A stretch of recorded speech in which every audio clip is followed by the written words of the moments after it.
Ito ang huling gabi mo bilang isang Alcázar Maricela. Pirmahan mo na ang annulment papers na ito dahil bukas idedeklara ko sa buong mundo na ikaw ay isang magnanakaw na sumira sa kumpanyang pinaghirapan ko. Ang boses ni Gail ay kasing talas ng laba. Bawat salita ay tila isang mariing saksak sa gitna ng dibdib ni Maricela. Sa paligid nila, ang marang yang ballroom sa Makati ay punong-puno ng mga nagkikinangang chandelier at ang tunog ng mga palakpak ay tila mga hiyaw ng panunuya. Nakatayo si Maricela sa harap ng kanyang asawa, suot ang isang itim na gown na tila naging balabal ng kanyang sariling lalamunan. Ilang minuto lamang ang nakalilipas masa, yang inaayos ni Maricela ang asul na taksido ni Gael sa backstage. Hinaplos niya ang balikat nito at bumulong ng, "I'm so proud of you, mahal. This Architect of the Year award is for all our hard work." Ibinuhos niya ang 6 na taon ng kanyang buhay, bawat guhit ng disenyo, bawat puyat at bawat talino upang ang pangalan ni Gael ay umukit sa kasaysayan ng arhitektura sa Pilipinas. Siya ang utak ang anino at ang lakas sa likod ng bawat tagumpay nito, habang ang tanging ambag ni Gael ay ang kanyang apelido at ang kanyang mapanlinlang na ngiti. Ngunit ang kamay na humaplos sa kanya kanina ay siya ring kamay na naghagis sa kanya sa gitna ng entablado upang iyain sa harap ng media. "Gael, ano ibig mong sabihin?" Ang boses ni Maricela ay parang isang marupok na sinulid na handang maputol sa anumang sandali. Ang kanyang lalamunan ay nanunuyo at ang bawat hininga niya ay tila may kasamang maliliit na bubog na sumusugat sa kanyang baga. Isang matulog na sampal ang biglang dumapo sa kanyang pisingi. Ang lakas ng impact ay naging sanhi ng paglingon ng kanyang ulo sa gilid at ang lasa ng dugo ay agad na humalo sa pait ng kanyang laway. Huwag kang magmalinis, Maricela. Ang bulyaw ni Doña Aurora, ang kanyang biyenan, ay umalingaw na sa buong hall. "Nalaman na namin ang lahat. Ninakaw mo ang confidential files ng aming pamilya para ibenta sa mga kalaban. Mula sa araw na ito, wala ka ng puwang sa pamamahay na ito. You are a disgrace to the name Alcázar." Naramdaman ni Maricela ang unt-unting panlalamig ng kanyang mga daliri. Ang panging inig ng kanyang mga tuhod ay hindi na niya maitago, tila ba ang bawat buto sa kanyang katawan ay dahan-dahang nagkakabitak-bitak. Tumingin siya sa malayo at nakita si Isadora, ang babaeng alam niyang matagal ng kalantarin ng kanyang asawa na nakasandal sa pader, may hawak na baso ng champagne at nakangisi ng may halong tagumpay. Ang bawat mata ng mga elitistang bisita ay nakatitig sa kanya, mga matang puno ng panghuhusga at pagkasuklam. Ang mga flash ng camera ay tila mga kidlat na bumubulag sa kanyang paningin. Sa loob ng 6 na taon, ibinigay niya ang lahat. Ang kanyang talino, ang kanyang puso, ang kanyang kaluluwa. Ngunit sa isang iglap, tila siya ay naging isang maduming basahan na itinapon sa gitna ng kalsada matapos gamitin. "Umalis ka na bago ko patawagin ng mga security para kalad ka rin kapalabas na parang aso."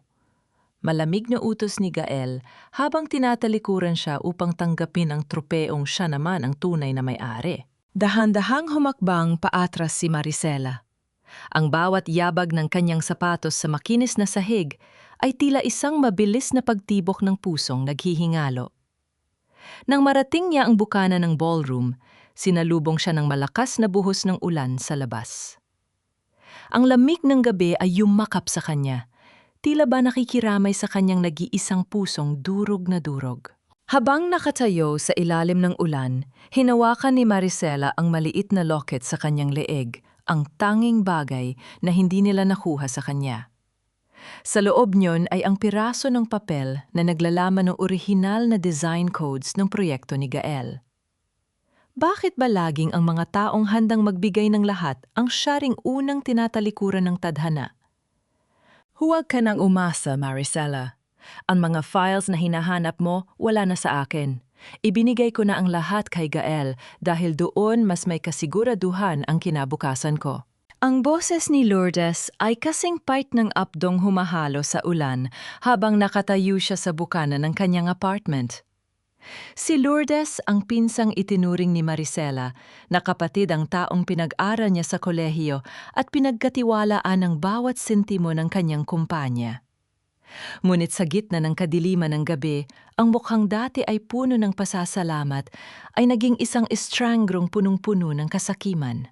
Nakatayo si Maricela sa tapat ng pinto, ang basang-basa ang kanyang gown at nanginginig ang kanyang buong katawan. Hawak niya ang isang maliit na susi, ang susi ng vault kung saan nakatago ang backup ng lahat kubantet niya sa loob ng 6 na taon. Akala niya dito siya makakahanap ng masisilungan. Akala niya sa gitna ng pagkakanulo ni Gael, may isang taong mananatiling tapat sa kanya. Lourdes, pamilya tayo. Ang boses ni Maricela ay naging isang marahang hikbi na tila tinatangay ng hangin. Pinagkatiwalaan kita. Ikaw ang nakakaalam kung gaano ko pinaghirapan ang bawat guhit sa mga proyektong yon. Paano mo nagawang ibenta ako kay Gael? Isang mapait na tawa ang kumawala sa mga labi ni Lourdes habang tahan-tahan niyang isinasara ang pinto sapat lamang upang makita ang kanyang malamig na mga mata. Utang na loob, Maricela. Hindi nakakabusog ang pasasalamat. Binigyan ako ni Gael ng isang unit sa Taguig at malaking halaga sa bangko. Sa mundong ito, kailangang maging practical. You're too soft, at ang mga taong gaya mo ay laging naiiwan sa ilalim. Narinig ni Maricela ang mahinang tunog ng pag-ikot ng lock mula sa loob. Ang tunog na iyon ay tila isang huling hudyat na ang huling pader na inaasahan niyang magtatanggol sa kanya ay tuluyan ng gumuho. Napasanda siya sa malamig na pader, dahan-dahang napaupo sa semento, habang ang bawat patak ng ulan ay tila mga karayom na tumutusok sa kanyang balat. Naramdaman niya ang matinding panunuyo ng kanyang lalamunan. Ang bawat sakripisyo niya, ang mga gabing hindi siya natutulog para matapos ang mga structures na si Gael ang pumipir, maang mga pagtitipid niya para lamang mapagtapos si Lourdes lahat ng iyon, ay naging lason na dahan-dahang sumasakal sa kanyang puso. Kinuha niya ang kanyang cellphone sa bag, pilit na pinatitila ang pang-inginig ng kanyang mga daliri. Binuksan niya ang social media at doon bumungad sa kanya ang isang post na tila naging huling pako sa kanyang kabaong. Isang larawan ni Gael at Isadora, may hawak na baso ng mamahaling alak at sa likod nila ay ang mga dokumentong ninakaw sa kanya. Ang caption ay maikli, ngunit nakamamatay. Finally rid of the deadweight, ready for a new era of Alcázar excellence. Ang deadweight na tinutukoy nila ay siya. Ang babaeng nagbuwis ng buhay para sa kanila. Isang matalim na nangiti ang unt-unting gumuhit sa mga labi ni Maricela sa gitna ng kanyang pag-iyak. Hindi ito nangiti ng saya, kundi nangiti ng isang taong wala nang mawawala pa. Inilagay niya ang kanyang kamay sa locket na nasa kanyang leeg at hinigpitan ng hawak dito. Akala niyo ba ay nakuha niyo na ang lahat? Bulong niya sa hangin, ang kanyang mga mata ay naniningning sa ilalim ng madilim na langit. Hindi niyo alam. Ang pinakamahalagang disenyo ay hintid kailanman nasa computer. Narito ito sa isipan ko. Habang naglalakad palayo sa apartment ni Lourdes, isang itim na sasakyan ang dahan-dahang huminto sa kanyang tapat. Bumukas ang bintana nito at lumitaw ang mukha ng isang babaeng nakasuot ng salamin na may matatalim na mata. Maricela Alcázar. I'm Auntie Isabel. I think it's time we talk about your husband's inheritance and how we can burn his world to the ground. Anong kinalaman ng abogadang ito sa pamilya ni Gael at sapat ba ang puot ni Maricela upang tanggapin ang isang alok na maaaring maging simula ng isang mas malaking panganib? Hindi kami tumatanggap ng mga taong may bahid ang pangalan, lalo na ang isang magnanakaw na gaya mo. Humanap ka na lang ng ibang matutuluyan bago ko patawagin ang mga barangay tanod upang kalad ka rin kapalayo rito.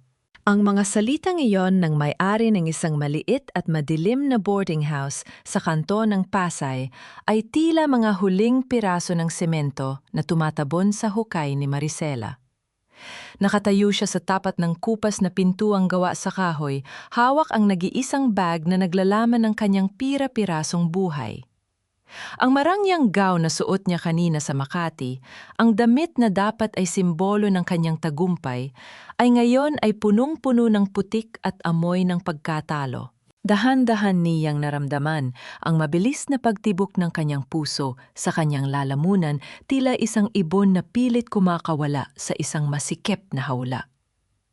Ang bawat hininga niya ay may kasamang hapdi, isang uri ng kirot na hindi kayang lunasan ng anumang gamot. Pinagmasdan niya ang kanyang mga palad. Ang mga kamay na gumuhit ng mga dambuhalang gusali sa bansa ay nanginginig na ngayon sa ginaw at gutom. Ang kapalintunaan ng buhay ay tila isang malupit na biro. Ang arhitektong nagbigay ng tahanan sa libu-libong tao ay wala na ngayong masilungan kahit sa ilalim ng isang butas na bubong. Patawad po, hindi ko naman po sinasadyang... Ang boses ni Maricela ay naging isang marhang bulong bago tuluyang lamunin ng tunog ng mabilis na pagsasara ng pinto. Ang tunog ng pag-ikot ng kandado mula sa loob ay tila huling hatol na nagsasabing siya ay isa ng ligaw na kaluluwa sa sarili niyang lungsod.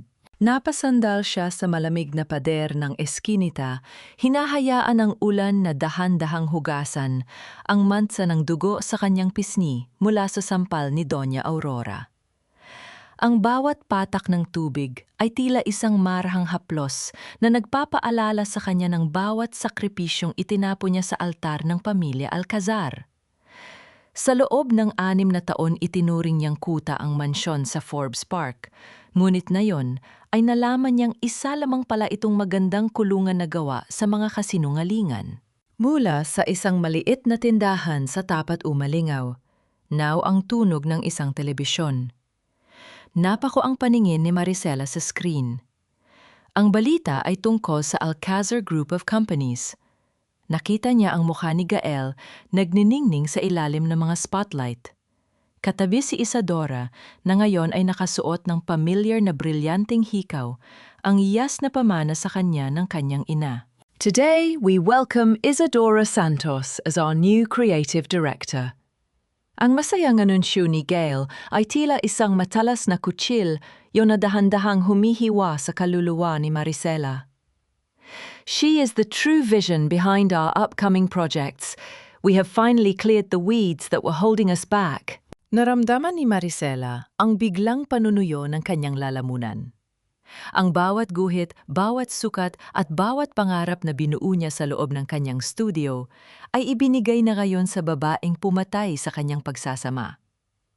Ang hapdi sa kanyang dibdib ay napalitan ng isang malamig at matalim na pakiramdam. Ang pighati ay unti-unting nagiging apoy na nagnanais tumupok sa bawat haligi ng imperyong kanyang itinayo. Dahan-dahang lumapit ang itim na sasakyan na kanina pa nakasunod sa kanya. Bumukas ang pinto at lumabas si Ate Isabel. Hawak ang isang payong upang hindi mabasa si Maricela. Ang bango ng mamahaling pabango nito ay humalo sa amoy ng basang semento, isang amoy na nagbibigay ng kakaibang pag-asa. Ang mga Alcazar ay sanay na pumatay ng mga anino, Maricela. Bulong ni Isabel. Ang kanyang mga mata ay nagniningning sa ilalim ng liwanag ng poste. Ngunit nakalimutan nilang ang pinakamadilim na anino ay ang siyang unang nakakakita kapag ang lahat ay bulag na sa liwanag ng pera. Handa ka na bang ipaalala sa kanila kung kaninong kamay ang tunay na humahawak ng lapis? Humarap si Maricela sa abogada, ang kanyang mga mata ay hindi na puno ng luha, kundi ng isang desisyong hindi na kailanman mababali. Dalhin mo ako sa lugar kung saan hindi nila ako mahahanap, at sisiguraduhin kong ang bawat haligi na itinayo ko para sa kanila ang siyang mismong lalamon sa kanilang kasakiman. Cliffhanger. Habang sumasakay si Maricela sa sasakyan isang notification ang lumitaw sa cellphone ni Isabel, isang mensahe mula kay Lourdes na naglalaman ng isang audio recording na hindi dapat nakuha ni Gael. Mayroon pa bang huling piraso ng katapatan na natitira? O ito ba ay isa na namang bitag na naghihintay na sumara? Ang bawat patak ng ulan sa labas ng bintana ng sasakyan ay tila mga luha ng langit na pilit hinuhugasan ng dumi ng aking nakaraan. Ngunit alam ko na, kahit anong lakas ng bagyo, hindi nito kayang burahin ang hapdi ng pagkakanulo sa aking puso. Nakatitig si Maricela sa kanyang refleksyon sa madilim na salamin ng kotse ni Isabel. Ang kanyang balat ay tila papel sa putla at ang kanyang mga mata ay tila mga uling na nawalan na ng ningning. Ang amoy na mamahaling leather ng sasakyan ay isang malupit na paalala ng mundong kinalakihan niya sa loob ng 6 na taon. Isang mundong puno ng bango, ngunit may nakatagong lason sa bawat sulok. Uminom ka muna, Maricela. Kailangan mo maging malakas kung gusto mo makitang gumuho ang mga pader na itinayo mo para sa kanila. Ang boses ni Isabel ay mahinahon, ngunit may talim na tila humahati sa katahimikan. Iniabot nito ang isang bot ng tubig ang kanyang mga daliri, ay maayos ang pagkakamanicure malayo sa mga daliri ni Maricela na puno ng mga sugat mula sa paghawak ng mga matatalim na gamit sa arhitektura. Bakit mo ito ginagawa, attorney? Hindi ako tanga. Alam kong walang tulong na dumarating ng lebre sa mga taong gaya ko. Tanong ni Maricela. Ang boses niya ay paos at tila nanggagaling sa kailaliman ng isang hukay. Isang matalim na ngiti ang gumuhit sa mga labi ni Isabel. Hindi niya inalis ang tingin sa daan, ngunit ang kanyang mga mata ay naniningning sa ilalim ng liwanag ng mga post sa kalsada. Dahil ang apelidong Alcázar ay hindi lang sa kanila, Maricela. I am the daughter they never wanted the world to see. Ang anak sa labas ni Don Ricardo na pilit nilang ibinaon sa limot. Naramdaman ni Maricela ang biglang pagpintig ng kanyang mga sentido. Ang bawat piraso ng puzzle ay tila dahan-dahang nagkakabit-kabit. Ang galit ni Isabel ay hindi lamang para sa katarungan. Ito ay para sa isang paghihiganting matagal nang nabulok sa loob ng kanyang dibdib. Gusto nilang itago ang lahat ng pagkakamali nila, di ba, pero nakalimutan nilang ang mga pagkakamali. Iyon ang siyang magsisilbing anino na lalamon sa kanila. Patuloy ni Isabel. Gael stole your talent, Aurora stole your dignity, and Don Ricardo, he stole my right to a name. We are both outcasts in a kingdom of thieves.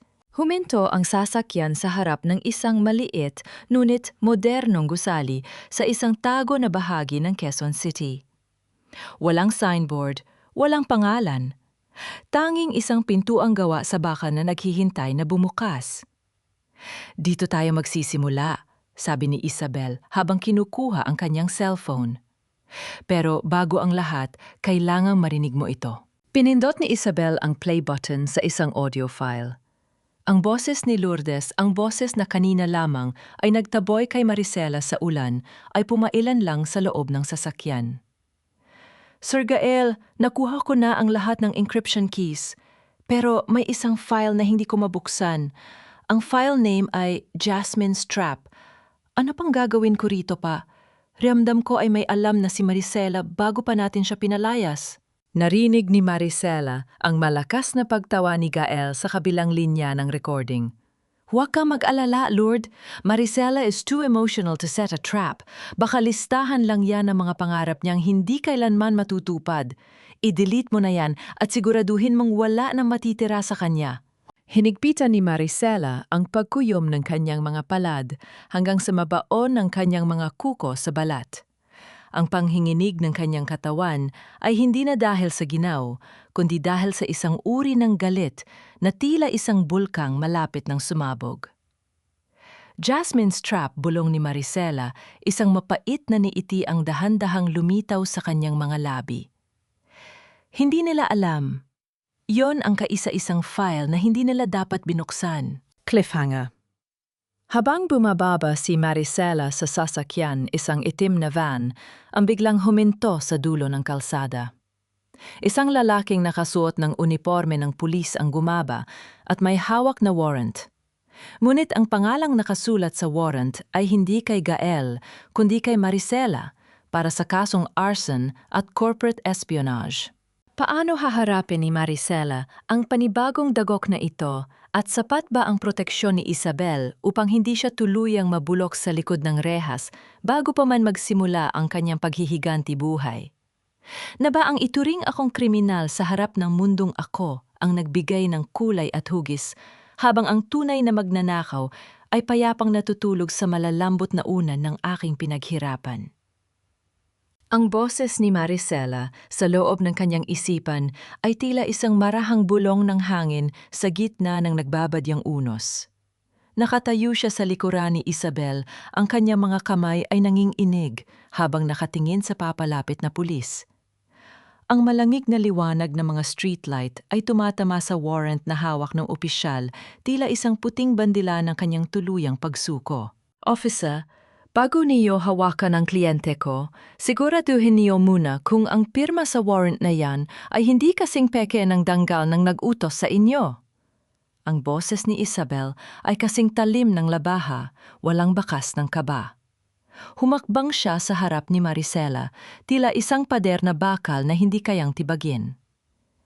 Ate Isabel, may order kami. Arson at corporate espionage ang kaso. Matigas na sagot ng pulis, ngunit bakas sa mga mata nito ang pag-aalinlangan ng makilala ang abogada.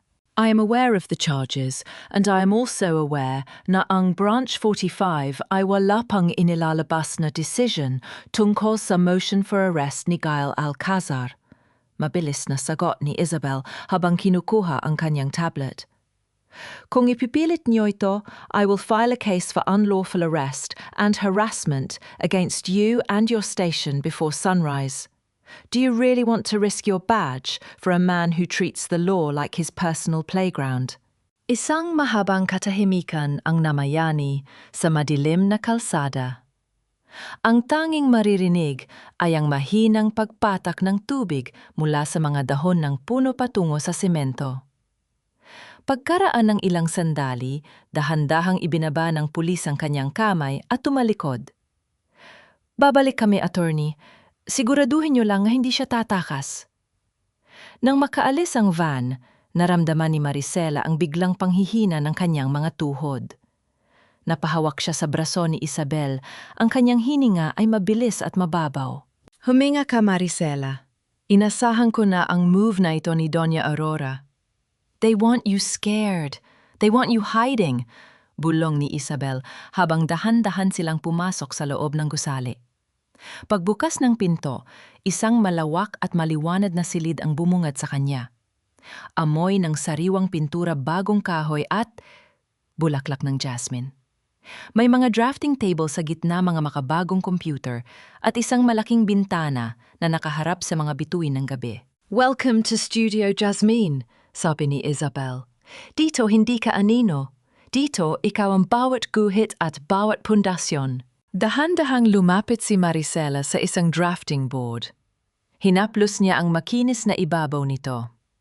Sa tabi ng lamesa, nakakita siya ng isang lumang lapis ang tatak na paboritong gamitin ng kanyang yumaong ama. Kinuha niya ito at dahan-dahang inamoy ang kahoy nito. Ang bawat alaala ng kanyang pagkabata, ang mga gabing tinuturuan siya ng kanyang ama kung paano bumuo ng mga pangarap sa papel, ay tila bumalik sa kanya. Isang tahimik na luha ang gumulong sa kanyang pisngi, bumagsak sa puting papel na naghihintay na malagyan ng bagong buhay. Attorney, bakit Jasmine? Tanong ni Maricela habang pinapahid ang kanyang mga mata. Dahil ang jasmine ay namumukadkad sa gabi, Maricela. At kahit sa gitna ng dilim, ang bango nito ay hindi kayang itago, sagot ni Isabel nang may seryosong tingin. Magsimula ka na. We need a masterpiece that will make Gail crawl back to his mother. Sa sumunod na mga araw, ang Studio Jasmine ay naging mundo ni Maricela. Doon niya ibinuhos ang lahat ng sakit, ang lahat ng galit at ang lahat ng natitirang pag-asa. Hindi siya lumalabas. Ang bawat guhit niya ay tila isang dalangin para sa katarungan. Ang bawat sukat ay tila isang hakbang patungo sa kanyang kalayaan. Dahan-dahan ang kanyang pagal na kaluluwa ay nagsimulang maghilom sa bawat stroke ng kanyang lapis. Isang gabi habang abala si Maricela sa pagtapos ng isang blueprint para sa isang mega resort na isang proyektong may mga sadyang pagkakamali sa estruktura na siya lamang ang makakaalam kung paano itama isang telepono sa ibabaw ng lamesa ang biglang tumunog. Ang tunog ng ringtone ay umalingaw-ngaw sa tahimik na studio tila isang babala. Sinagot ito ni Maricela ng may kaba. Isang baritonong boses mula sa kabilang linya ang nagsalita. I've seen the preliminary sketches of Studio Jasmine. My name is Julian and I represent an international group. Gusto namin ang disenyo mo para sa aming bagong island destination. Pero may isang kondisyon, ang kontrata ay dapat mapirmahan bukas bago makuha ng Alcazar Group ang balita. Napatigil ang paghinga ni Maricela. Ang pangalang Julian ay pamilyar, ngunit ang mas nakakagulat ay ang sumunod na sinabi nito. By the way, Maricela, pakisabi kay Isabel na ang lihim ng kanyang ama ay hindi lang siya ang nakakaalam. Mag-iingat kayo. Cliffhanger. Sino si Julian at paano niya nalaman ang tungkol sa Studio Jasmine? At anong bagong panganib ang dala ng kanyang babala tungkol sa tunay na pagkakakilanlan ni Isabel? Huwag mong isipin na dahil may bago kang opisina, ay malinis na ang pangalan mo, Maricela. Ang isang magnanakaw, kahit balutin mo pa ng ginto, ay mananatiling amoy lupa. Ang boses ni Gael ay tila isang malupit na bulong na humahagupit sa pandinig ni Maricela habang tinititigan niya ang screen ng kanyang computer. Hindi ito aktual na boses, kundi isang alaala ng huling mensaheng ipinadala nito bago niya i-block ang numero ng asawa. Ngunit sa bawat guhit na ginagawa niya sa kanyang digital tablet, tila nararamdaman niya ang panunuya ng lalaking 6 na taon niyang binuo ang pagkatao. Nasa loob siya ng Studio Jasmine, ang bango ng mga sariwang bulaklak na inilagay ni Isabel sa kanyang lamesa ay tila isang marahang haplos sa kanyang naguguluhan na isipan. Sa labas ng malaking bintana ang sikat ng araw sa Quezon City ay tila nagbibigay ng yuwad na pag-asa. Ngunit sa loob ng silid na ito, isang mapanganib na laro ang kasalukuyang niluluto. Ang disenyo sa harap niya, ang Proyekto Paraiso, ay ang pinakamagandang arkitekturang nagawa niya sa buong buhay niya. Ngunit sa likod ng mga modernong kurba at nagniningning na glass walls, nagtago si Maricela ng isang structural flaw at isang copyright trap na tanging siya lamang ang nakakaalam. Naramdaman ni Maricela ang mabilis na pagtibok ng kanyang puso.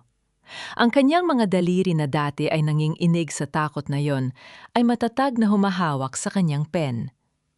Pinilit niyang lunukin ang pait na namumuo sa kanyang lalamunan.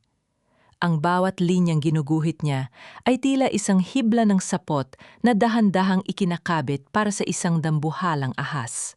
Handa na ang lahat, Maricela. Ang Blue Sky Investments ay nagpakita na ng interes. Ang boses ni Isabel ay bumasag sa katahimikan habang dahan-dahan itong pumapasok sa studio.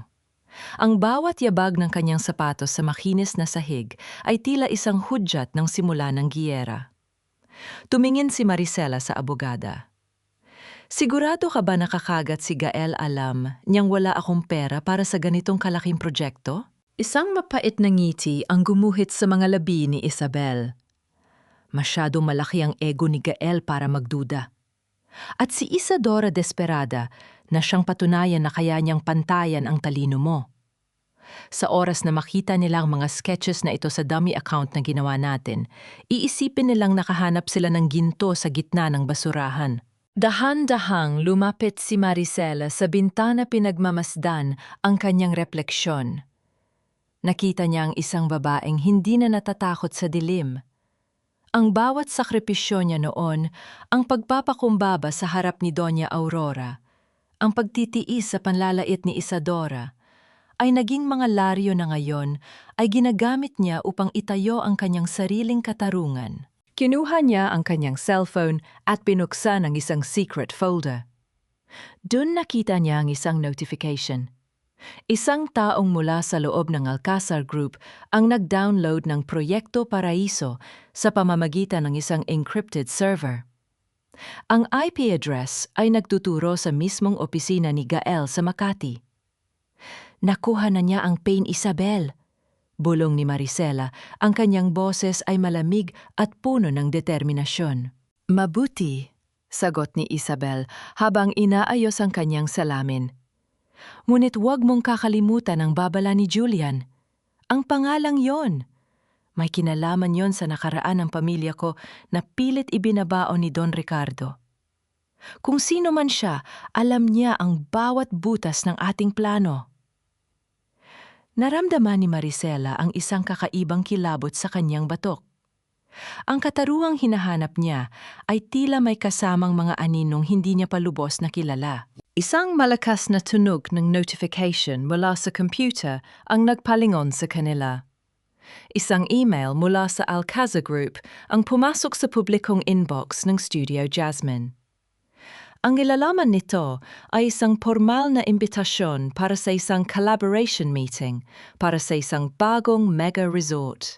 Ngunit ang mas nakakapanghina ng tuhod ay ang nakalakip na attachment ang sariling disenyo ni Maricela. Ngunit ang pangalang nakalagay sa may akda ay Gael Alcazar at ang petsa ng pagkakalikha ay ginawang mas maaga ng 2 taon. Cliffhanger. Paano nakuha ni Gael ang ebidensya upang palabasin na siya ang tunay na nagmamay-ari ng disenyo bago pa man ito matapos ni Maricela? Mayroon pa bang ibang traidor sa loob ng Studio Jasmine na mas malapit kaysa sa inaakala niya? Hindi pa tayo nagsisimula, Maricela, pero tila binikti na nila tayo sa sarili nating mga pangarap. Ang boses ni Isabel ay mababa at puno ng panganib habang nakatitig sa monitor ng computer. Ang liwanag mula sa screen ay nagbibigay ng isang maputlang anyo sa kanyang mukha, tila isang rebulto ng katarungang dahan-dahang nagkakabitak-bitak. Sa loob ng Studio Jasmine, ang bango ng mga bulaklak na kanina lamang ay nagbibigay ng kalinawan, ay tila naging amoy ng isang mabilis na nabubulok na pag-asa. Naramdaman ni Maricela ang biglang paninikip ng kanyang dibdib. Lumapit siya sa lamesa. Ang kanyang mga hakbang ay tila paglakad sa ibabaw ng mga bubog. Tinitigan niya ang dokumentong kalakip ng email ang disenyo ng Proyekto Paraiso na may digital timestamp mula 2 taon na ang nakalipas sa ilalim ng lagda ni Gael Alcazar. Paano niya nagawa ito? Ang bulong ni Maricela ay halos hindi marinig isang marupok na tinig sa gitna ng nakabibinging katahimikan. Ang kanyang puso ay tila isang tambol na mabilis ang pagtibok bawat pintig ay nagpapaalala sa kanya ng 6 na taon na siya ay nagpakababa, nagpaalipusta at nagpaalila sa talino ng kanyang asawa. Ang bawat linyang iginuhit niya sa proyektong yon ay tila naging mga kadenang na yon ay iginagapos sa kanyang sariling leeg. Matalino si Gael o marahil ay may mas matalinong demonyo sa likod niya, madiing sabi ni Isabel habang mabilis na nagtitipa sa kanyang tablet. Ginamit niya ang lumang server ng Alcazar Group para i-backdate ang mga files. Pinapalabas niya na ikaw ang nagnakaw sa kanya nung binuo mo ang Studio Jasmine. Naramdaman ni Maricela ang isang matalim na hapti sa kanyang lalamunan. Ang bawat sakripisyo niya para sa pamilyang Alcazar, ang mga gabing hindi niya kapiling ang kanyang sarili, ang mga araw na tiniis niya ang mapang-aping titig ni Doña Aurora, ay tila mga bala na ngayon ay bumabalik sa kanya upang tuluyan siyang paslangin. Isang tahimik na luha ang gumulong sa kanyang pisingi. Ngunit bago pa man ito makarating sa kanyang baba, marahas niya itong pinahid. Hindi ako susuko, Isabel, matigas na sabi ni Maricela. Ang kanyang mga mata ay naniningning sa ilalim ng malamlam na ilaw. Ibinigay ko sa kanya ang 6 na taon ko. Pero ang gabing ito ay sa akin. Dahan-dahan niyang inilapit ang kanyang mukha sa screen, hinalugog ang bawat pixel ng disenyo hanggang sa mahanap niya ang isang maliit na detalye sa sulok ng Grand Atrium ng resort. Doon sa pagitan ng mga anino na mga haligi ay may isang maliit na ukit na tila hugis ng bulaklak ng jasmine, isang micropirma na palihim niyang inilalagay sa bawat obra niya na hindi kailanman napansin ni Gael sa loob ng maraming taon. Nakalimutan mo ito, Gael. Bulong ni Maricela isang mapait, nangiti ang dahan-dahang lumitaw sa kanyang mga labi. Nabalik lamang ang kanyang diwa nang tumulog ang intercom ng studio. Isang delivery man ang nasa labas, may dalang isang malaking itim na kahon na may nakasulat na pangalan, Julian. Nang buksan ni Isabel, ang kahon isang mamahaling puting traje de mestiza ang bumungad sa kanila kasama ang isang imbitasyon para sa isang eksklusibong hapunan sa Makati ngayong gabi. Sa likod ng card ay may nakasulat na maikling mensahe, Gael will be there to announce his newest masterpiece. Wear this and show them who the real architect is. The flaws you hid are starting to show. Naramdaman ni Maricela ang pang-inginig ng kanyang mga daliri habang hinahaplos ang tela ng damit. Ang bango ng cedar at lihim ay nanggagaling sa kahon. Sino nga ba si Julian, isang anghel na tagapagligtas o isa lamang manlalaro sa isang madugong labanan ng kapangyarihan? Cliffhanger. Habang nakahanda si Maricela para sa hapunan, nakatanggap si Isabel ng isang tawag mula sa isang pribadong investigador. Ang balita ay tila isang malakas na sampal.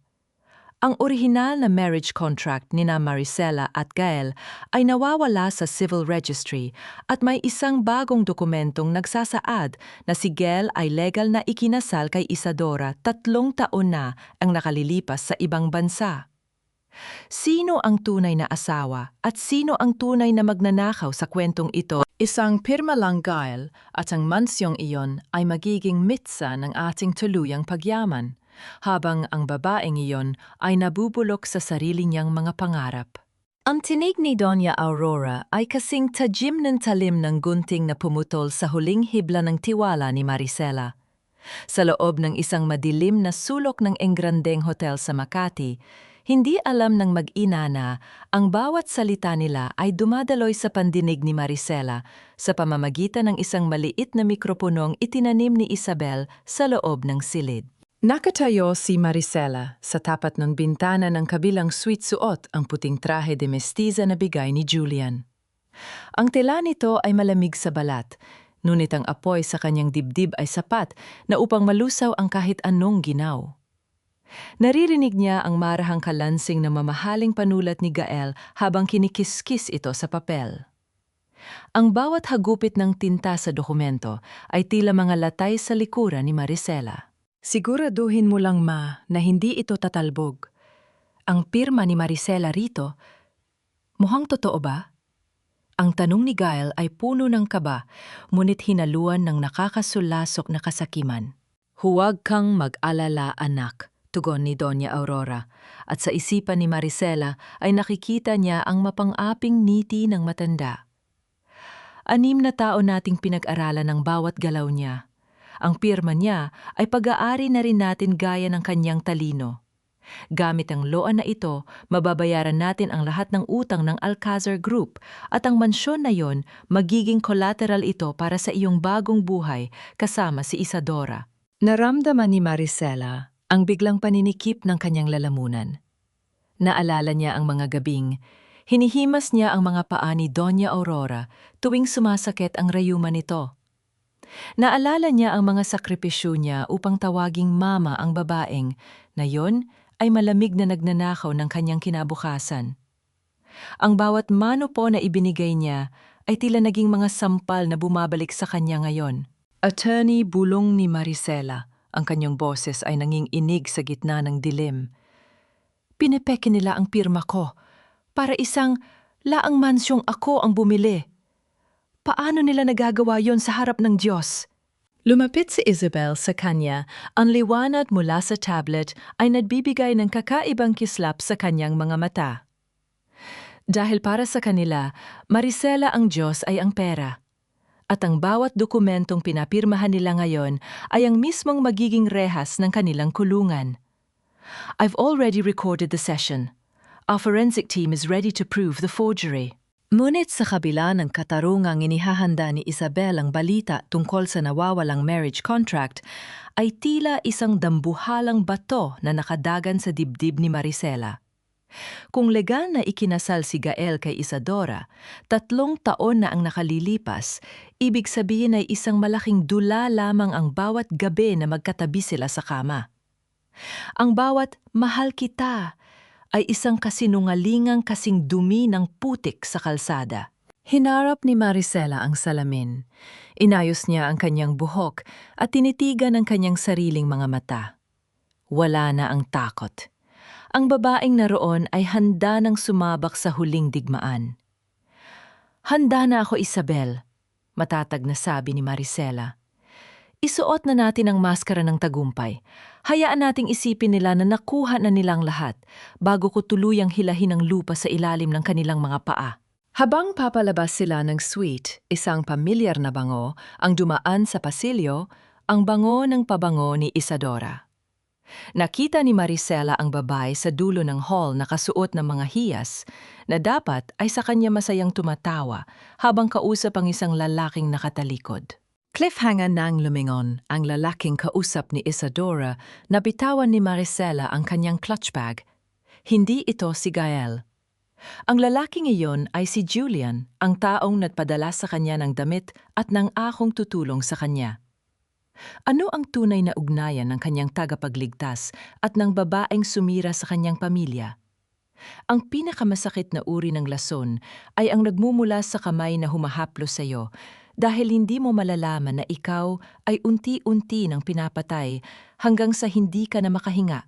Ang boses na iyon sa isipan ni Maricela ay tila isang babalang huli na ang lahat. Nakatayo siya sa gilid ng pasilyo, ang kanyang puting trage de mestiza ay tila nagnaningning sa ilalim ng malamlam na ilaw ng hotel. Ngunit ang kanyang puso ay tila isang pirasong yelo na dahan-dahang nagkakabitak-bitak. Nakita niya si Julian, ang lalaking nagbigay sa kanya ng bagong pag-asa na seryosong nakikipag-usap kay Isadora. Ang bawat haplos ni Julian sa braso ni Isadora ay tila mga sampal na paulit-ulit na dumadapo sa mukha ni Maricela. Naramdaman ni Maricela ang biglang panlalamig ng kanyang mga daliri, tila ba ang bawat dugong nananalaytay sa kanyang mga ugat ay tumigil sa pagdaloy. Ang bango ng kanyang sariling pabango ay tila naging amoy ng pagkakanulo. Inihilig niya ang kanyang likod sa malamig na pader, pilit na pinatitila ang mabilis na pagtibok na kanyang puso na tila isang dambuhalang tambol na nagbababala ng panganib. Maricela, don't let your emotions cloud your judgment. Tandaan mo ang plano.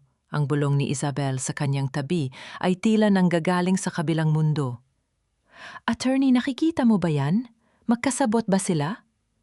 Ang tanong ni Maricela ay halos hindi marinig isang marupok na tinig na puno ng pait. "Inisip ko na baka may isa pang taong totoo sa akin.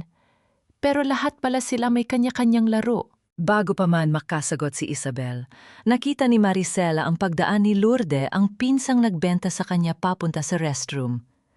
Isang matalim na kislap ang lumitaw sa mga mata ni Maricela. Ito na ang pagkakataon. Ang put na kanina lamang ay nagpapahina sa kanya ay biglang naging isang malamig at kalkuladong determinasyon. Naglakad siya patungo sa restroom, ang bawat yabag ng kanyang takong sa makinis na tiles ay tila tunog ng isang paparating na hukom. Pagpasok niya sa loob, nakita niya si Lourdes na inaayos ang kanyang makeup sa harap ng malaking salamin. Ang kinang ng ginto sa leeg ni Lourdes ay tila isang pangungutya ang kabayaran sa bawat luhang ibinuhos ni Maricela. "Bagay sa iyo ang bagong alahas mo, Lourdes. Sana ay hindi mo maramdaman ang bigat ng kasalan ng nakakabit dyan." Ang boses ni Maricela ay kasing lamig ng yelo na dumaan sa apoy. Halos mabitawan ni Lourdes ang kanyang lipstick. Ang kanyang mukha sa salamin ay biglang namutla, tila nakakita ng multo mula sa nakaraan. "Maricela, anong ginagawa mo rito? Gael will kill me if he sees you." "Gael is too busy celebrating a masterpiece that isn't his," tugon ni Maricela habang dahan-dahang lumalapit. Tell me, Lourdes, magkano ang halaga ng pamilya, isang kondo, isang bank account? Ganon lang ba kadali para sa'yo na itapon ang lahat ng tulong na ibinigay ko sa'yo mula noong mga bata pa tayo? You don't understand, pagod na ako maging anino mo, Maricela. Ang sigaw ni Lourdes ay puno ng ingit at desperasyon.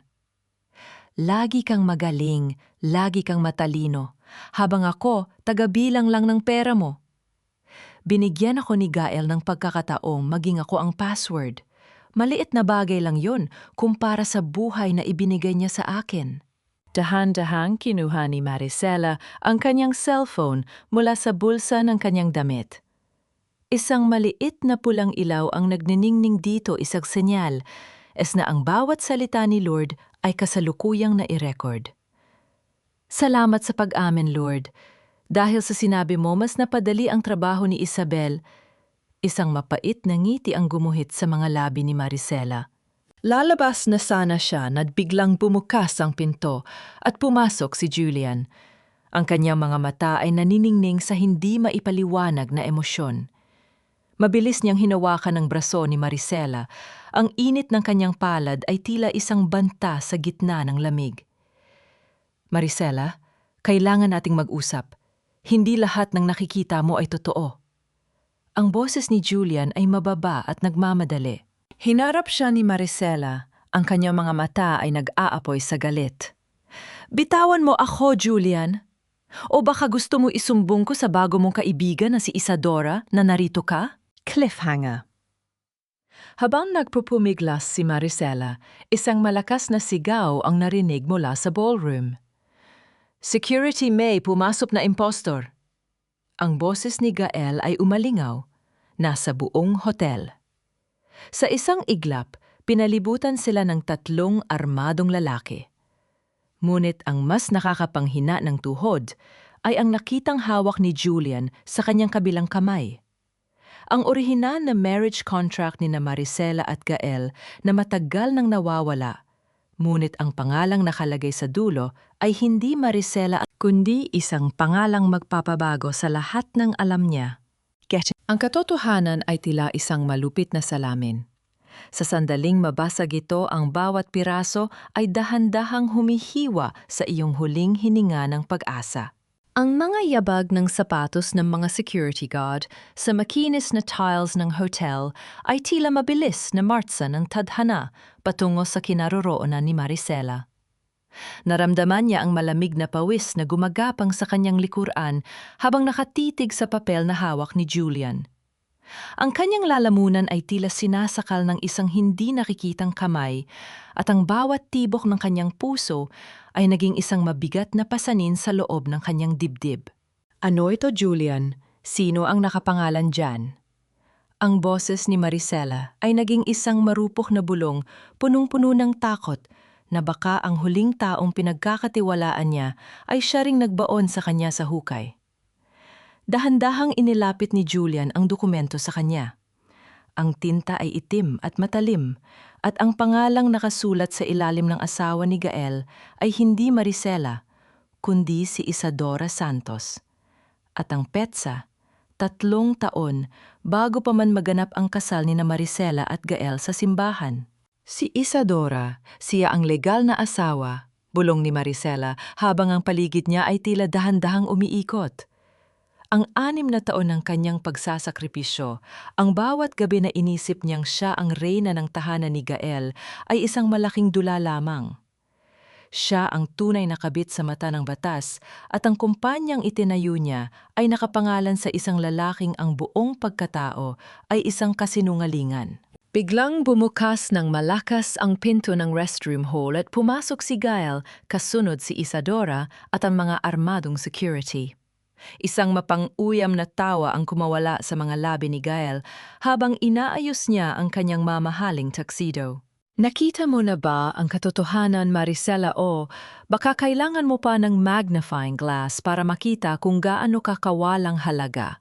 Ani Gael, ang kanyang mga mata ay nanlilisik sa galit at tagumpay. You were never my wife. You were just a useful ghost who drafted my designs while I shared my life with a woman I truly love. Gael, paano mo nagawa ito? Ang sigaw ni Maricela ay puno ng hapdi. Ibinigay ko ang lahat sa iyo. Pinagtakpan ko ang lahat ng kakulangan mo. Isang matunog na sampal ang iginawad ni Isadora kay Maricela. Ang lakas ng impact ay sapat na upang mapaupo si Maricela sa sahig. Ang lasa ng bakal at dugo ay muling humalo sa kanyang laway. Huwag mong itulad ang sarili mo sa akin, Maricela. Bulyaw ni Isadora habang hinahaplos ang kanyang braso ni Gael. I am the legal Mrs. Alcazar. Ikaw isang impostor ka lang na nagnakaw ng 6 na taon ng buhay ng asawa ko. At nayon pati ang kumpanya. Pilit mo inaangkin. Dahan-dahang tumayo si Maricela sa tulong ng kamay ni Julian. Ang panginginig ng kanyang katawan ay hindi na dahil sa takot, kundi dahil sa isang malamig at matalim na puot. Tumingin siya kay Julian, naghahanap ng kasagutan. Attorney Isabel is waiting outside, bulong ni Julian sa kanyang tenga sapat na para siya lang ang makarinig. Ang dokumentong ito ang kailangan natin para mapatunayan na lahat ng transaksyong pinirmahan ni Gael sa loob ng 6 na taon ay may bahid ng panlilinlang. He committed bigamy, Maricela. At ang bawat sentimong nakuha niya gamit ang pangalan mo ay kailangang ibalik. Ngunit sa gitna ng tensyon, lumapit ang mga security guard at hinawakan ng magkabilang braso ni Maricela. Inilabas nila ang mga posas at ang tunog ng paglock ng bakal sa kanyang mga manipis na pulso ay tila huling hatol ng kanyang pagbagsak. Dalhin niyo na siya sa presinto. Utos ni Doña Aurora, nakakapasok lang ang mukha ay walang bakas ng habag. Siguraduhin niyo na walang media ang makakakuha ng larawan niya. Ayaw kong madumihan ang gabi ng anak ko ng dumi ng isang kriminal. Habang pilit na kinakaladkad si Maricela, palabas ng hotel, nakita niya ang huling sulyap ni Julian. Ngunit hindi ito sulyap ng paghingi ng tawad. May kinuha si Julian mula sa kanyang bulsa, isang maliit na digital recorder na kanina pa nakabukas. Cliffhanger. Habang isinasakay si Maricela sa mobile ng pulis, isang itim na van ang humarang sa kanilang daan. Bumukas ang pinto nito, cliffhanger. Habang isinasakay si Maricela sa mobile ng pulis, isang itim na van ang humarang sa kanilang daan.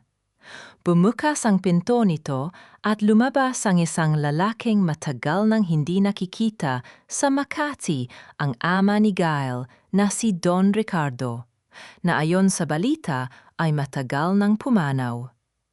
Ang boses nito ay umalingaw-ngaw sa gitna ng katahimikan ng gabi. Hayaan niyo ang babaeng yan, dahil ang kumpanyang binabalahuran niyo ay hindi sa inyo at lalong hindi kay Gael. Ilabas ang basurang yan. Siguraduhin ninyong sa pinakamadilim na selda siya mabubulok upang hindi na muling makita ng araw ang kanyang mapagpanggap na mukha. Ang boses ni Doña Aurora ay kasing talas ng bubog. Ang boses ni Doña Aurora ay kasing talas ng bubog na pilit itinusok sa pandinig ni Maricela, habang hinihila siya ng mga security guard patungo sa naghihintay na sasakyan ng pulis. Sa gitna ng kaguluhan, ang bawat kislap ng kamera ng mga reporter ay tila mga kidlat na bumubulag sa kanyang paningin. At ang bawat bulungan ng mga tao ay tila mga latay na humahampas sa kanyang dangal. Ngunit sa isang iglap, ang lahat ay tumigil nang marinig ang isang boses na tila nanggaling sa kailaliman ng isang nakalimutang libingan. Napatigil ang mga pulis. Ang malamig na bakal sa pulso ni Maricela ay naramdaman niyang tila bumigat, ngunit ang kanyang paningin ay napako sa lalaking bumaba mula sa itim na van. Ang anya ni Don Ricardo ay tila isang anino ng nakaraan na biglang nagkaroon ng laman at dugo. Ang kanyang puting buhok at ang matikas na tindig ay nagbigay ng isang nakabibiging katahimikan sa buong paligid ng hotel. Naramdaman ni Maricela ang mabilis na pagtibok ng kanyang puso, tila isang ibon na nagpupumiglas sa loob ng kanyang dibdib.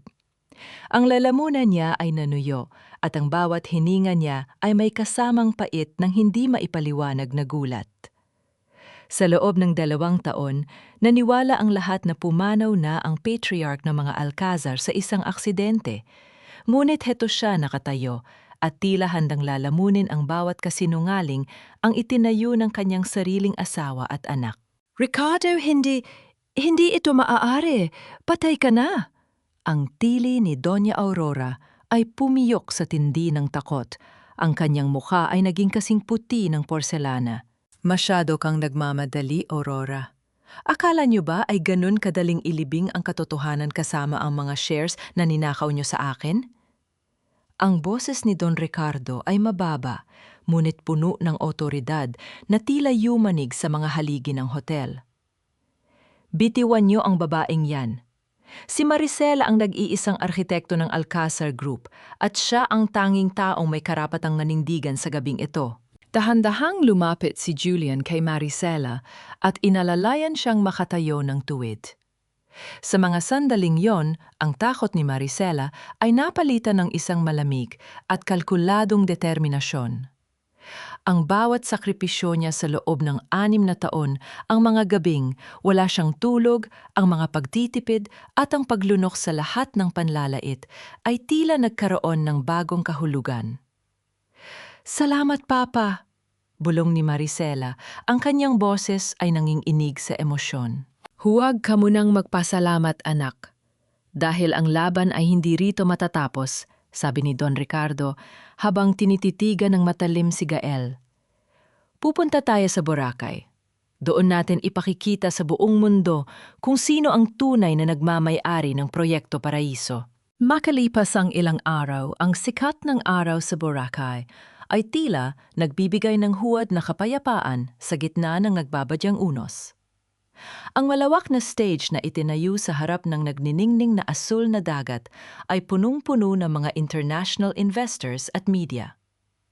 Si Gael ay nakatayo sa gitna mayabang na inilalahad ang kanyang masterpiece, ang resort na dinisenyo ni Maricela. "This is the future of luxury. This is my vision," pagmamalaki ni Gael sa harap ng mga mikropono habang si Isadora ay nakangiti sa kanyang tabi tila isang reyna. Sa likod ng entablado, nakatayo si Maricela, suot ang kanyang puting trahe de mestiza na tila isang baluti ng katarungan. Hawak niya ang remote ng main projector. Naramdaman niya ang init ng sikat ng araw, ngunit mas mainit ang apoy ng galit na ngayon ay magsisilbi niyang lakas. Pinindot ni Maricela ang button. Ang screen sa likod ni Gael na dapat ay magpapakita ng blueprint ng resort ay biglang nagbago. Hindi ang disenyo ang lumitaw, kundi ang video ni Lord na umiiyak habang inaamin ang bawat password na ibinigay niya kay Gael at ang dokumentong nagpapatunay na ang bawat stroke ng lapis sa Proyekto Paraiso ay may nakatagong watermark ng pangalang Jasmine. Cliffhanger. Habang nagkakagulo ang mga tao at pilit na pinapatay ni Gael ang projector, biglang kinuha ni Gael ang baril mula sa holster ng isang security guard at itinutok ito ng diretsyo sa direksyon kung nasaan si Maricela. Ang kanyang sigaw ay umalingaw-ngaw sa buong dalampasigan.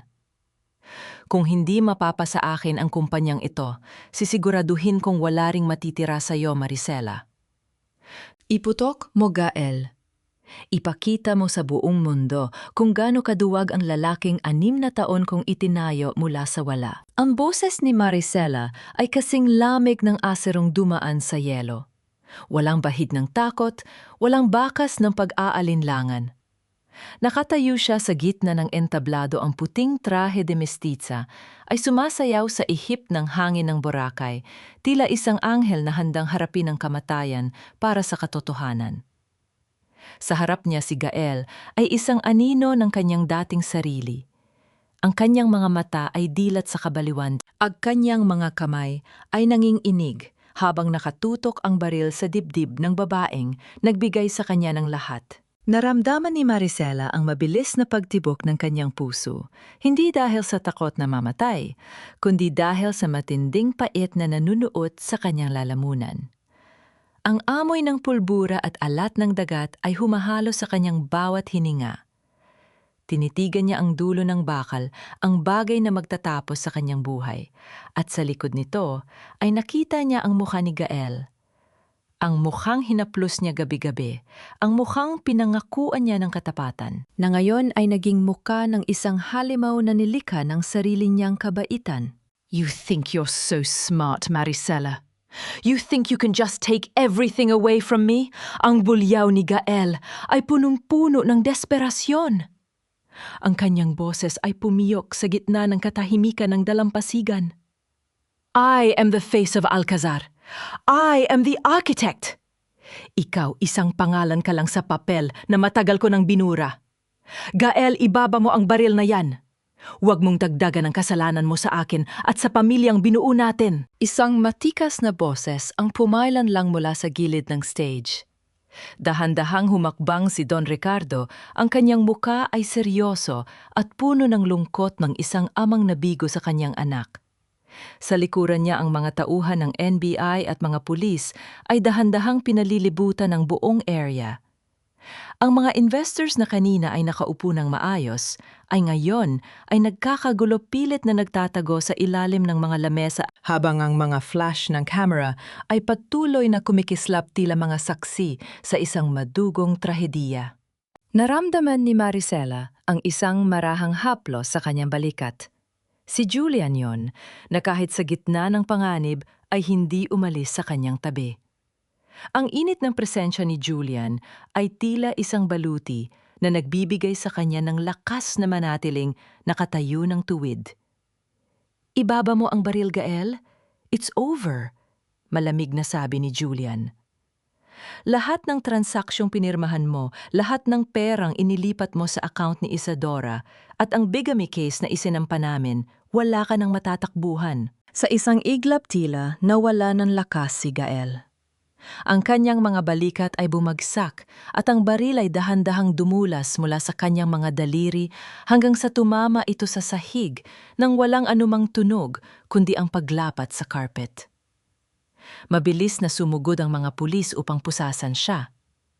Ang tunog ng paglak ng bakal sa kanyang mga pulso ay tila huling hudyat ng pagbagsak ng imperyong Alcazar. Lumingon si Maricela kay Isadora na kanina papilit na tumatakas patungo sa parking lot. Ngunit bago pa man siya makalayo, hinarang siya ni Oti Isabel may hawak na isang asul na folder. Leaving so soon? Isadora, ang ngiti ni Isabel ay kasing talim ng isang labaha. Nakalimutan mo yata ang mga dokumentong ito. Ang bawat sentimong ninakaw niyo ni Gael mula sa trust fund ni Don Ricardo ay naitala na. Hindi ka lang haharap sa kasong bigamy, kundi sa plunder at money laundering. Naiwang nakatayo si Maricela sa gitna ng nagkakagulong mga tao. Pinanood niya kung paano isakay si Gael at Isadora sa magkahiwalay na sasakyan ng pulis. Ang lahat ng galit, ang lahat ng pait na dinala niya sa loob ng 6 na taon ay tila dahan-dahang natutunaw sa ilalim ng init ng araw. Ngunit bago pa man siya makahinga ng maluwag, lumapit si Isabel sa kanya. Ang mukha ay biglang naging seryoso. Maricela, may kailangan kang malaman, bulong ni Isabel habang iniaabot ang isang opisyal na dokumento mula sa korte. Nakuha na namin ang eviction notice, pero hindi lang kumpanya ang kinuha nila sa iyo. Ang mansyon sa Forbes Park, ang biyenan mong si Doña Aurora pinirmahan na niya ang kasunduan na ibenta ang bahay sa isang developers group na kontrolado ni Isadora bago pa tayo dumating dito. Cliffhanger. Habang papalubog ang araw sa Boracay, isang katanungan ang pilit na gumagapang sa isipan ni Maricela. Kung nawala na ang mansyon na itinuring niyang kaisa-isang kuta, saan na siya pupunta ngayon? At sino ang misteryosong grupo na nakabili sa kanyang tahanan na tila may mas malalim pang plano laban sa kanya? Ang bawat pader na itinayo ko sa pamamagitan ng aking mga pangarap ay tila dahan-dahang gumuguho, hindi dahil sa lindol, kundi dahil sa kawalang hiyaan ng mga taong itinuring kong pamilya. Ang boses ni Maricela sa kanyang isipan ay tila isang malungkot na dalangin habang nakatitig siya sa naglalakihang bakal na gate ng mansyon sa Forbes Park.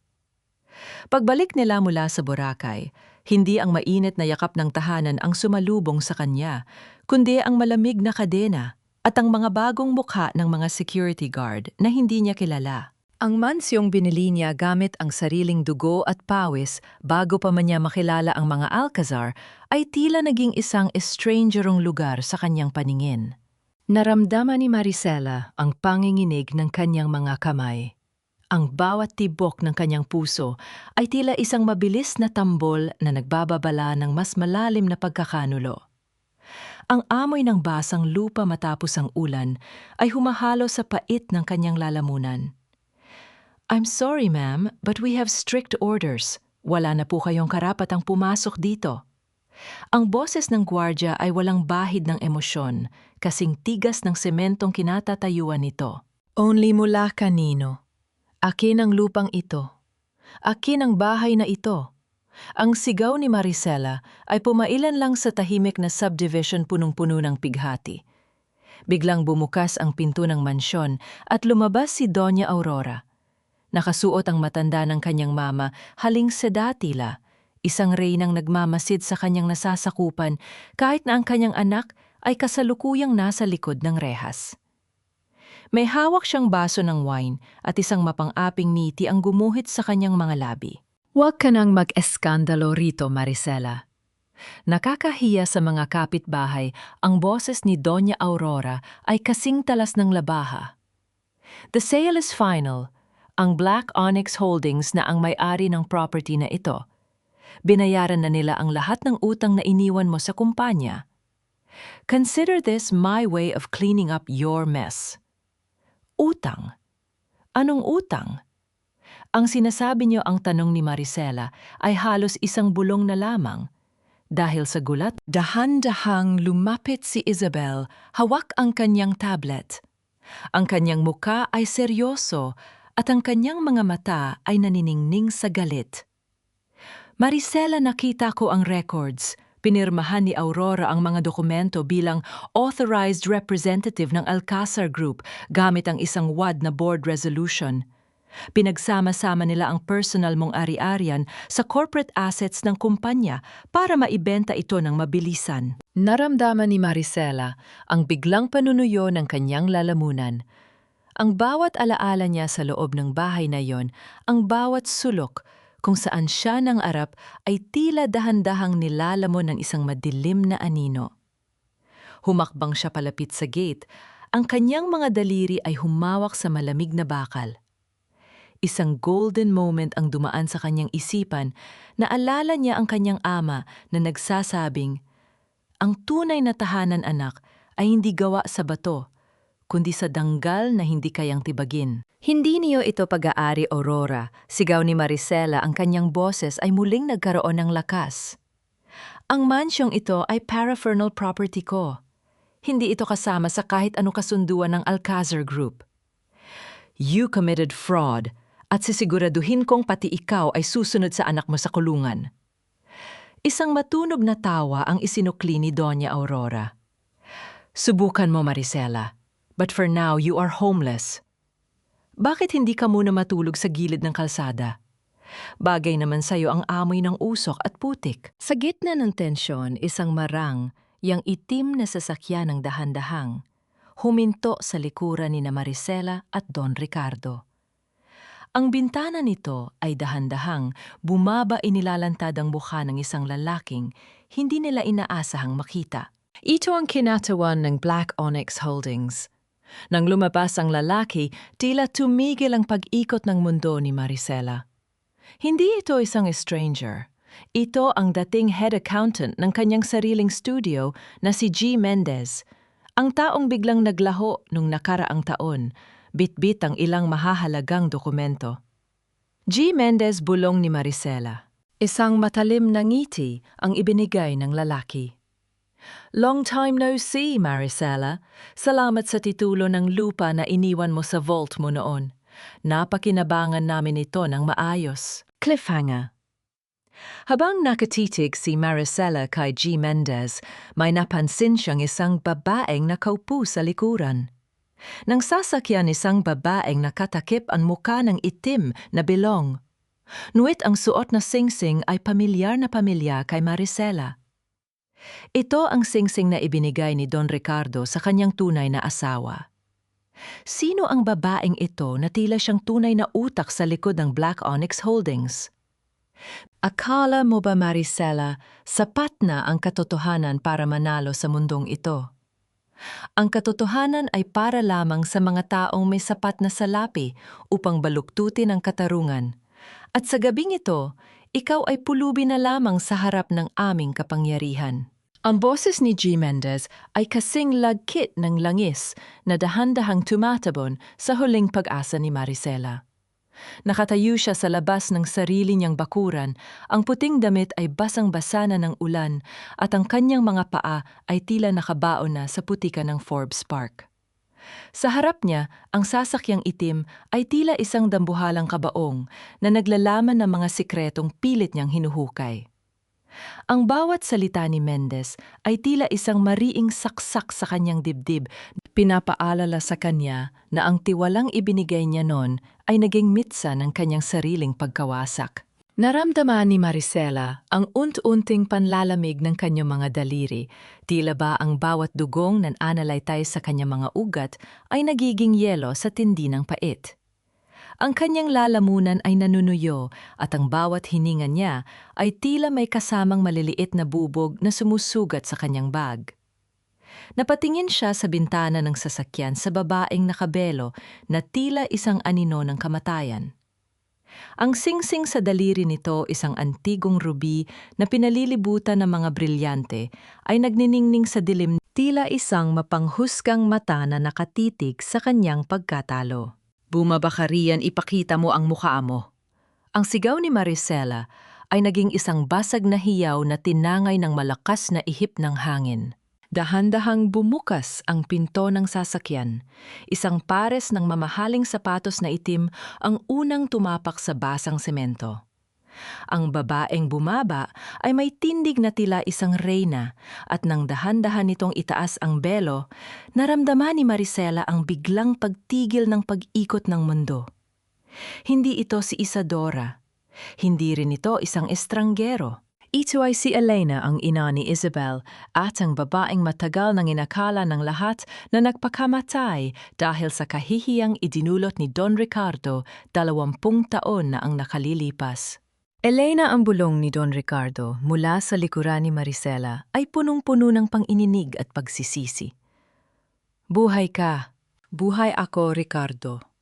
Buhay ako upang saksihan ang pagbagsak ng kahariang itinayo niyo sa ibabaw ng aking pighati. Ang boses ni Elena ay kasing lamig ng sementeryo. Lumingon siya kay Doña Aurora na ngayon ay nakatayo sa veranda, ang mukha ay tila nakakita ng multo.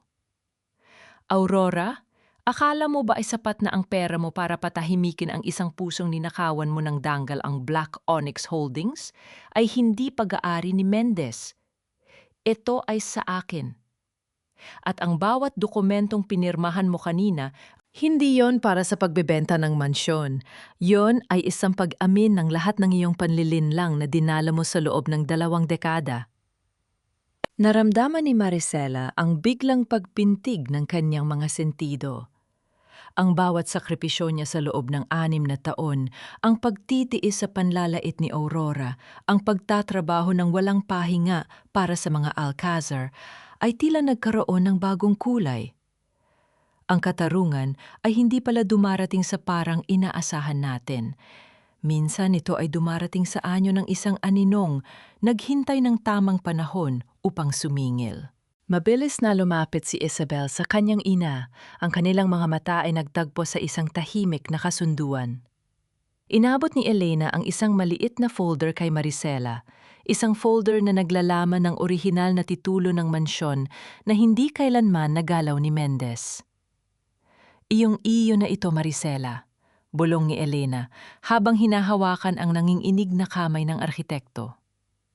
Dahil ang isang tahanan ay hindi kailanman mapapasa sa mga taong walang kaluluwa. Habang pilit na kinakaladkad ng mga pulis si Doña Aurora at G. Mendez, palabas ng mansyon, naririnig ni Maricela ang mga hiyaw ng pagprotesta ng matanda, isang tunog na tila isang naghihingalong hayop sa gitna ng unos. Tumingin si Maricela sa itaas sa mga haligi ng kanyang mansyon na tila dahan-dahang lumalaya sa pagkakasakal ng mga alkazar. Isang tanong ang nananatili sa kanyang puso habang pinagmamasdan ng papalubog na liwanag ng gabi. Sapat na ba ang pagbawi sa mga pader na ito upang hilumin ang mga sugat na iniwan ng 6 na taon ng pagkakanulo o ang tunay na laban para sa kanyang sariling pagkatao ay kasisimula pa lamang sa ilalim ng bagong umaga? Ang bawat piraso ng kasangkapan na aking inilalabas sa mansyong ito ay tila isang tinik na dahan-dahang binubunot sa aking puso hanggang sa ang tanging maiwan ay ang malinis at payapang espasyo para sa aking bagong simula. Ang sikat ng araw sa Forbes Park ay tila may dalang kakaibang init at liwanag na yung umaga. Nakatayo si Maricela sa gitna ng malawak na sala, pinagmamasdan ang mga trabahador na inilalabas ang dambuhalang portrait ng pamilya Alcazar. Ang mukha ni Gael na puno ng kayabangan at ang mapang-aping titig ni Doña Aurora sa painting ay dahan-dahang nilalamon ng anino habang isinasakay ito sa truck ng mga basura. Walang halaga ang gintong frame nito kung ang imang naroon ay bulok ang kaluluwa. Naramdaman ni Maricela ang malalim na buntong hininga na kumawala sa kanyang dibdib. Ang amoy ng luma at maamag na kasaysayan ng mga alcazar ay dahan-dahang pinapalitan ng bangmu na mga sariwang bulaklak ng jasmine na nakatanim na ngayon sa bawat sulok ng bakuran. Ang bawat hakbang niya sa makinis na marmol ay wala nang bigat ng takot. Bawat yabag niya ay tila isang deklarasyon ng kalayaan. Ma'am Maricela, narito na po ang mga dokumento para sa inaugurasyon ng Jasmine Foundation. Ang boses ni Lourdes ay mahina halos pabulong habang iniaabot ang isang asul na folder. Tumingin si Maricela sa kanyang pinsan. Nakasuot si Lourdes ng isang simpleng uniforme, wala na ang mga mamahaling alahas na nakuha nito mula sa pagkakanulo. Hindi siya ipinakulong ni Maricela, ngunit kinuha nito ang lahat ng ari-ariang binili ni Gael para sa kanya. Ngayon, si Lourdes ay nagtatrabaho bilang isang encoder sa studio ni Maricela, isang pagkakataon upang bayaran ang kanyang utang na loob sa paraang marangal malayo sa mga maling ambisyon. Salamat, Lourdes. Siguraduhin mong maayos ang lahat ng upuan sa hardin. Maraming kababaihan ang darating ngayon. Tugon ni Maricela, ang kanyang boses ay kalmado at puno ng otoridad na hindi na kailangan pang magtaas ng boses. Dahan-dahang lumapit si Isabel kasama ang kanyang ina na si Elena.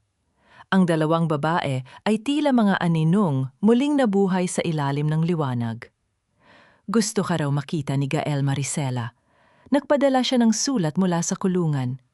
Sinasabi niyang kailangan mo siyang pakinggan para sa huling pagkakataon, sabi ni Isabel habang iniaabot ang isang gusot na papel.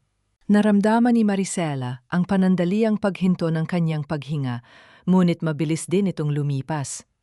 Kinuha niya ang sulat at nang hindi man lang binabasa ang nilalaman, ay pinunit niya ito sa maliliit na pira-piraso. Ang bawat punit ng papel ay tila tunog ng isang pintong tuluyan ng isinasara. Wala na kaming dapat pag-usapan, Isabel. Ang 6 na taon na ibinigay ko sa kanya ay higit pa sa sapat na kabayaran para sa isang buhay na punong-puno ng kasinungalingan.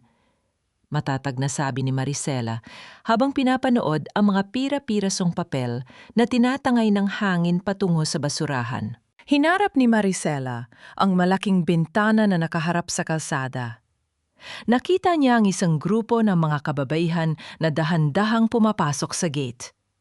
Sila ang mga biktima ng pang-aabuso, ang mga babaeng itinuring na anino lamang sa kanilang sariling tahanan, ang mga babaeng may talino ngunit pinagkaita ng pagkakataon. Ito na ang layunin ng Studio Jasmine, hindi lamang magtayo ng mga gusali, kundi magbuo muli ng mga nadurog na pagkatao. Isang golden moment ang dumaan sa kanyang isipan nang makita niya ang kanyang sarili sa malaking salamin sa dulo ng pasilyo. Ang babaeng nakikita niya ay hindi na ang Maricela na umiiyak sa ilalim ng ulan sa Makati. Ang babaeng ito ay may matuwid na likod, may mga matang nagniningning sa pag-asa, at may pangalag siya na mismo ang nagmamay-ari. "Welcome to your new home," bulong ni Maricela sa hangin habang binubuksan ang malaking pinto para sa kanyang mga panauhin. Cliffhanger. Habang nagkakagulo ang mga tao sa labas para sa inaugurasyon, isang itim na sasakyan ang huminto sa tapat ng gate. Isang lalaking nakasuot ng barong ang bumaba, may hawak na isang lumang drawing board na pag-aari ng yumaong ama ni Maricela. Sa likod ng board ay may isang nakatagong disenyo na hindi pa kailanman nakikita ng kahit sino, ang orihinal na plano para sa isang proyekto na magpapabago sa buong landscape ng arkitektura sa Pilipinas. Sino ang lalaking ito? At anong huling hiling ng kanyang ama ang dala niya na maaaring magdala kay Maricela sa rurok ng tagumpay na hindi niya kailanman inakala? Gumuho na ang Proyekto Paraiso Maricela. Ang mga haliging ipinagmalaki ni Gael sa harap ng mga investors ay kasing rupok pala ng kanyang mga pangako. Ang boses ni Isabel ay umalingaw-ngaw sa gitna ng hardin ng Studio Jasmine, kasing talim ng isang kidlat na nagbibigay liwanag sa huling yugto ng labanang ito. Hawak niya ang kanyang tablet kung saan makikita ang mga naglalakihang headline sa lahat ng news portals. Ang mega resort sa Boracay na inangkin ni Gael ay kasalukuyang pinahinto ng mga otoridad.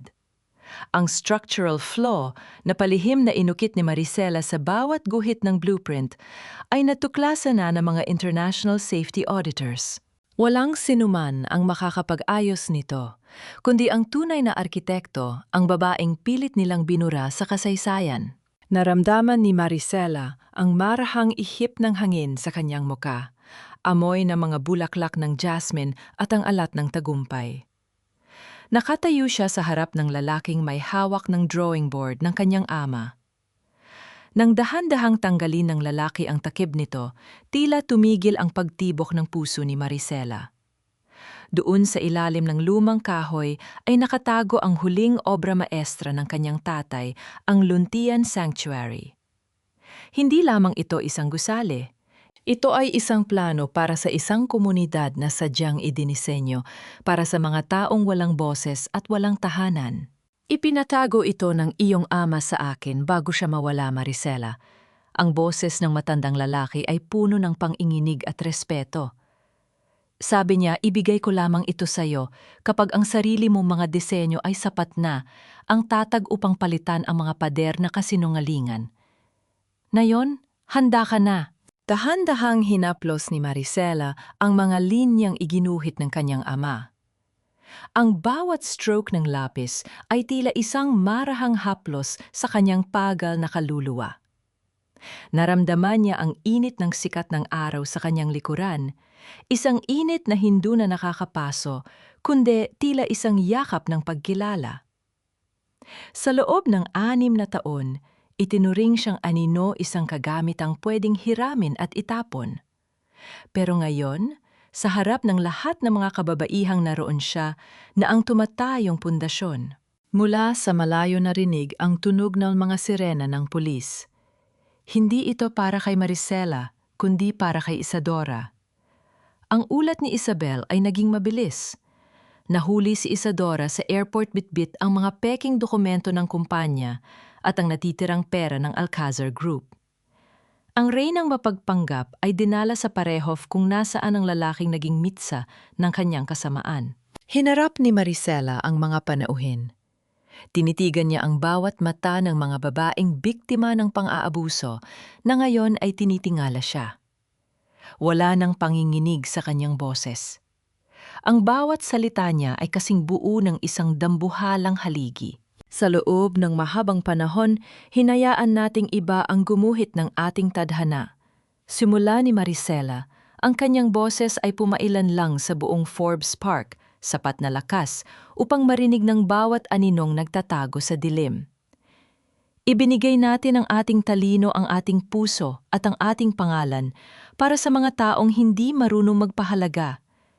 Pero ngayong gabi, tinatapos na natin ang pagiging anino.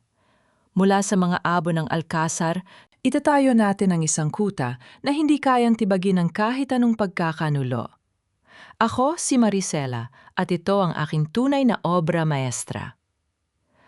Isang malakas na palakpakan ang sumabog sa hardin, isang tunog na mas masarap pakinggan kaysa sa kahit anong parangal sa Makati. Nakita ni Maricela si Elena na nakangiti sa kanya mula sa malayo, habang si Isabel ay dahan-dahang tinanggal ang kanyang salamin upang pahirin ang isang luhang hindi na nito napigilan. Lumingon si Maricela sa drawing board ng kanyang ama. Ang Luntian Sanctuary ay hindi na lamang pangarap sa papel. Ito na ang kanyang susunod na misyon. Lumapit siya sa bintana ng kanyang studio at tinitigan ang asul na dagat sa malayo. Ang bawat alon na humahampas sa dalampasigan ay tila bumubulong ng kanyang kalayaan. "Salamat, tatay," bulong niya sa hangin. "Nabawi ko na ang aking pangalan. At sa pagkakataong ito, ako na mismo ang pipirma sa aking hinaharap." Ang gabi ay dahan-dahang lumalim, ngunit ang bango ng jasmine ay nanatiling matapang na nanatiling buhay. Ang bawat pader ng mansyon na dati ay saksi sa kanyang pagtitiis ay naging bahagi na lamang ng isang kwentong tapos na. Maricela is no longer just a name. She is the architect of her own soul. Ang bawat pilat sa ating pagkatao ay hindi tanda ng ating pagkatalo, kundi isang mapa ng ating tagumpay patungo sa isang buhay na tayo na mismo ang may hawak ng panulat. Isang taon ang mabilis na lumipas mula nang ang huling haligi ng Imperyong Alcazar ay gumuho sa gitna ng kahihiyan. Ngayon, sa ilalim ng nagnaningning na sikat ng araw sa Forbes Park, ang mansyong dati ay simbolo ng pighati ni Maricela ay tuluyan ng nabago. Wala na ang mabigat at madilim na aura ng nakaraan. Ang bawat sulok ay puno na ngayon ng halimuyak ng mga namumukadkad na jasmine at ang tunog ng tawanan ng mga kababaihang muling bumubuo ng kanilang mga pangarap ay humahalimuyak sa hangin. Nakatayo si Maricela sa veranda ng kanyang bagong opisina. Nakasuot siya ng isang simpleng asul na damit, ang kanyang buhok ay malayang hinahaplos ng hanging hapon.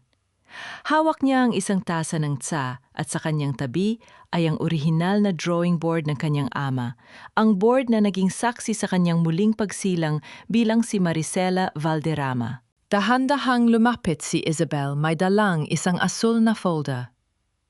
"The Luncheon Sanctuary is officially fully booked for the next 2 years, Maricela.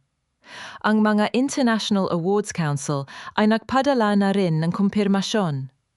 Your father's vision, combined with your innovation, is now the global standard for sustainable architecture." Numiti si Maricela, isang ngiti na sa wakas ay umabot na sa kanyang mga mata. "Salamat, Isabel. Pero alam nating dalawa na hindi ang mga award na yan ang tunay na tagumpay.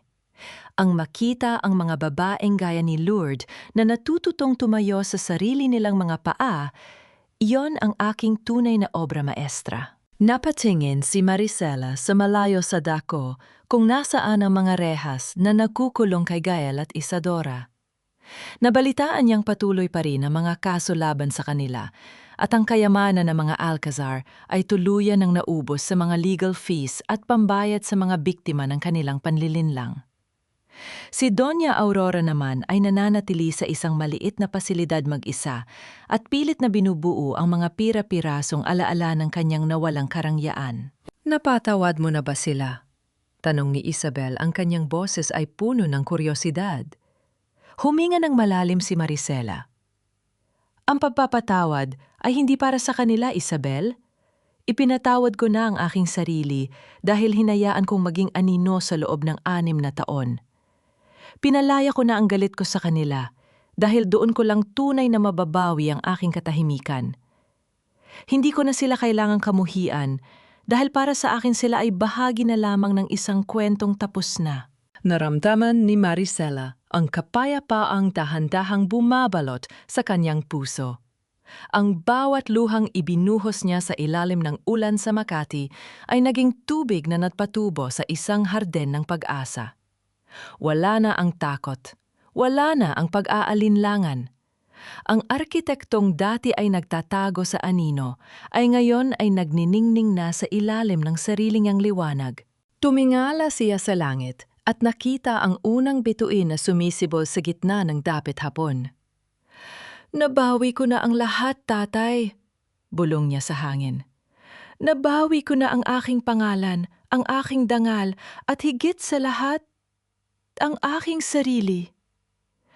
Sa bawat guhit ng kanyang lapis sa hinaharap, alam ni Maricela na hindi na siya muling mabubura.